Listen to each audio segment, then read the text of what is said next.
Hey everyone out in YouTube land. It's Thursday, I forgot what date it is, 19th, 20th, something like that. And just doing some wrenching in the garage, and I feel like just grab the camera, do a little walk around, see what we got going on, and I'll take it for a walk and show you. Here's what we got. First of all, we're pretty much running out of the Snickers, and the Twix are gone. Working on a snowblower. Customer said it was running real hot last winter to the point where the muffler would glow red. It was glowing so red that it actually kind of melted itself off at all of its mounts. It was just sitting there flopping around. So we popped that off and welded the bracket back on it, and had to beef up the two where the two studs go. They were kind of melted into the heads. I got them out without snapping them off, and then chase the threads, put them back together, and put washers underneath them, and put the bracket on, bent the clamps back on.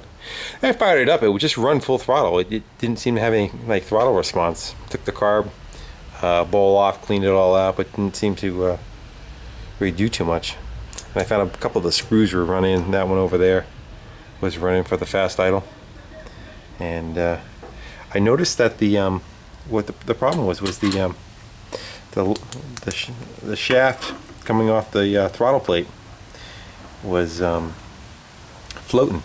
It really, the governor was trying to adjust the speed, but on the bottom end it wasn't doing anything. So I actually fired up the welder and I welded the carburetor back together. First time I did that, but it seems to have worked. It's on there pretty solid. So she's a goer now. She does what she's supposed to. I still have to kind of finish up and pop the cover off, look at the belts, and make sure we don't have any shear pins that are punky or anything like that. It looks like a pretty good unit. It's fairly new, so it shouldn't be too bad. What else we got going on? Oh, bought a tractor. Went to a yard sale last week? Yeah, it was last week, last Saturday, 5 days ago. And I usually, when I go to a yard sale, I ask people, do you have any old mowers, snow blowers, tractors, snowmobiles, motorcycles, dead or alive? Because usually if they're dead in the backyard, when they have it in a yard sale, they don't drag them out. They're just too heavy. And she got back to me on this one. It's a Ford, I believe it's LGT 12, something like that. It's a tube frame tractor. It's probably 70s, mid 70s, late 70s probably.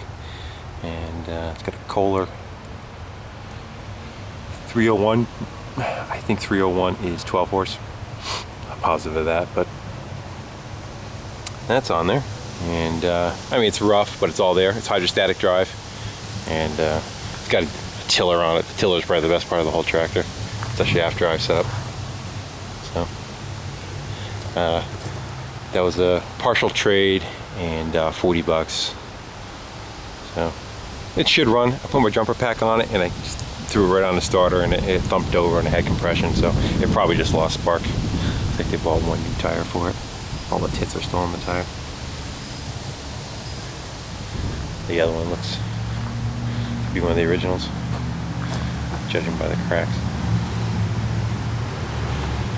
What else we got?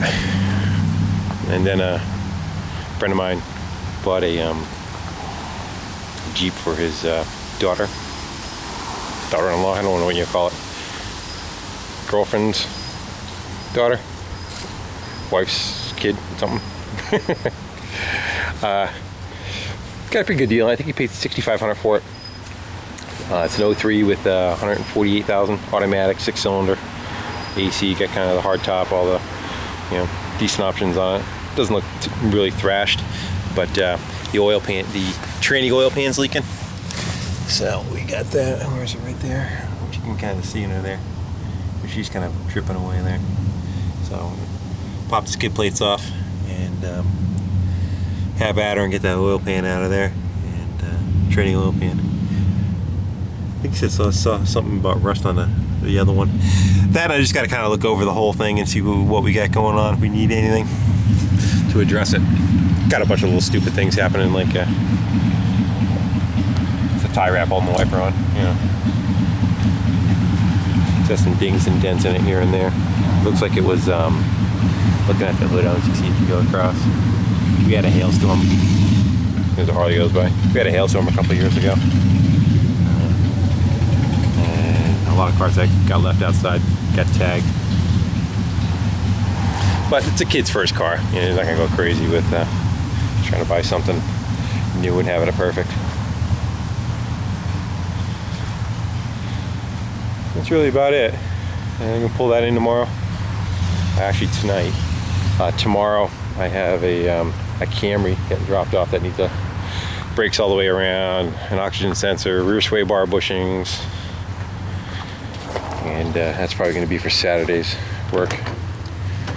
And I took the little kit car for a ride and picked up all the pieces. They weren't sure which rotors they were, so I grabbed both sets of rotors. There's two of them, two different sizes on that car. But the parts store I go to closes at 12 o'clock on a Saturday, so I just wanted to make sure I had everything. But it's a real parts store, you know. It's not an AutoZone or one of those deals, you know. And that's pretty much all I got going on today. Just figured I'd make a little quickie video, just to keep in touch with everybody and what I'm working on. I might take a few minutes and start detailing that car. Everything seems pretty good. The gas gauge isn't working in the kit car. Besides that, everything else seemed to be good. It was telling me it was a full tank. Shut it off, still says a full tank, so I think it's actually the gauge itself. But she's on the road, and $19.50 later, that's what antique plates cost. A friend of mine told me that next year it looks like they're going up though. One of the few things they figured that they can make a few more bucks on. Like a regular car, it goes on roughly the value of the car gets kind of tapped into it. So say like my truck, it's a 04 Tundra, that's probably like 250, 200, maybe a little less than that, probably about 150 a year to register. And then like if you have like a mid-90s car or something like that, probably costs you about 80-90 bucks. The camper is probably 50 bucks a year, 40 bucks a year, to give you an idea. So they're gonna pop up the old cars into the same thing. Oh well, nothing goes down. Pretty much all, they always go up, as long as they leave our registration set up alone, as far as just needing a bill of sale and just a VIN verification on any old car, anything older than 15 years, car, motorcycle, trailer, up to a certain weight. I think if they go over, like trailers, if they go over 7,000 pounds, it's a different scenario. You need some other paperwork for them. But pretty much all the stuff that we deal with isn't an issue. So. All right, guys, thanks for watching, and I'm gonna get back to work. Take care.